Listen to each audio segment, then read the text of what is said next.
Hi, I'm the beer behind the bar, and we're crushing it today with cranberries. So we're adding our cranberries. We're gonna start heating those up. You're gonna start to pop and break down a little bit. You can add a little sugar to these if you want to speed up the process.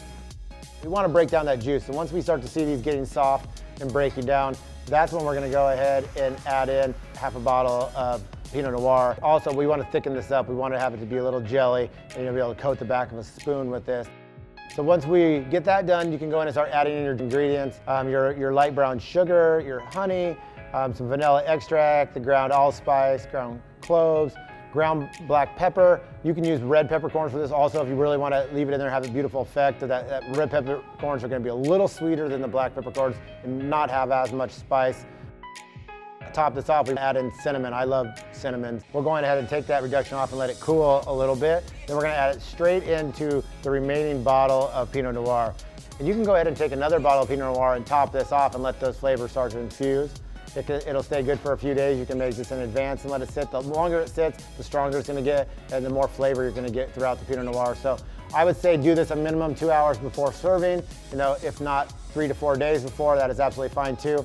We're gonna go ahead and add in 2 oranges into this as well. You don't wanna squeeze the orange in 2 or 3 days before because that orange citrus flavor is gonna overpower the cranberries if it's left in too long.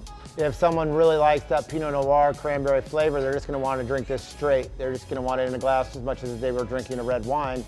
If they would like to add a little ice to it, you can top it with ginger beer or soda to lighten it a little bit.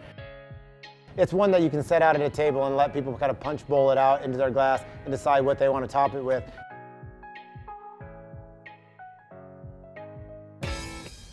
So one of my favorite ways to use cranberries is in a smash. We're gonna start with about 2 ounces of gin for these cranberries to sit in. Throw in a handful of cranberries. I'm gonna throw in 3 to 4 mint leaves. We're gonna give those a nice slap just to really get the oils out of them and get that smell in the air. It smells so good. Throw them in there. Add a little bit of simple syrup to this, about a ½ ounce. And we're gonna go ahead and break this down a little bit. We just really wanna get some cracking going on these to get the juices out of them. It's not gonna change the color much. We're gonna add in just a few pieces of ginger root for this one. You can also make a ginger root syrup if you don't wanna have the actual pieces of ginger in your drink. I think it adds a little extra color to it, so we're gonna leave that in there. Then I'm gonna take my lime, I'm gonna give it a nice roll just to really break it down. If your limes are kind of cold, you might wanna throw it in the microwave for 10 or 15 seconds to warm it up, to really break down that inside. So in this case, we're gonna use about 1/4 of lime, quarter these, and throw this in here and squeeze it. So now that we have all of our ingredients mixed, we're gonna go ahead and shake this over ice.